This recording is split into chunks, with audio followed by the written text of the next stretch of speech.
রাসূলুল্লাহ সাল্লাল্লাহু আলাইহি সাল্লামের সাহাবী মানে সঙ্গী মানে যাদেরকে আল্লাহ তাআলা যাদের মতো ঈমান আনতে বলেছেন, এ কাতারে কি মুয়াবিয়াও? সেও কি আকাশের তারকাতুল্য? সেও কি কাতিবে ওহী? আসলে সে কি সাহাবীদের ভিতরে গণ্য হবে যে যোগ্য এবং দক্ষ খলিফার বিরুদ্ধে বিদ্রোহ করে, যে খলিফাকে পদচ্যুত করে, যে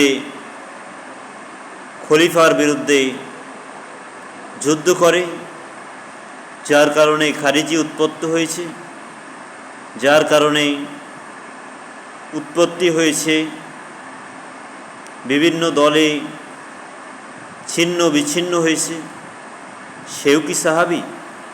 আসলে সাহাবী কারা? যারা নবী সাল্লাল্লাহু আলাইহি ওয়াসাল্লামের সাহাবীদের বিরুদ্ধে, যারা অগ্রবর্তী সাহাবী তাদের বিরুদ্ধে যুদ্ধ করে, সেও সাহাবী। তাকেও আমাদেরকে রাদিয়াল্লাহু আনহু বলতে হবে। যার কারণে হাসান রাদিয়াল্লাহু তাআলা আনহু মৃত্যুবরণ করেছে, বিষপান করেছে, করতে হয়েছে, করিয়েছে, সেও কি সাহাবী? যে খেলাফত ধ্বংস করে মুলুকিয়াত এনেছে, সেও কি সাহাবী? যে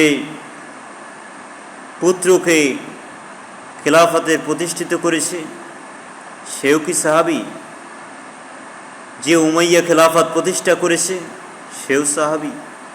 যার কারণে হযরত আলী রাদিয়াল্লাহু শাহাদাত বরণ করেছে, সেও সাহাবী। সেই এক মুয়াবিয়াই, এত যার গুণ। আসলে আমরা কি ইতিহাস জানি? এই ইতিহাস যদি সত্য হয় তাহলে তো সে সাহাবীদের কাতারে পড়ে না। আর সে তো মুসলমান হয়েছে কবে? মক্কা বিজয়ের পরে। দেশ যখন স্বাধীন হয়েছে তখন না সে মুসলমান হয়েছে? তাহলে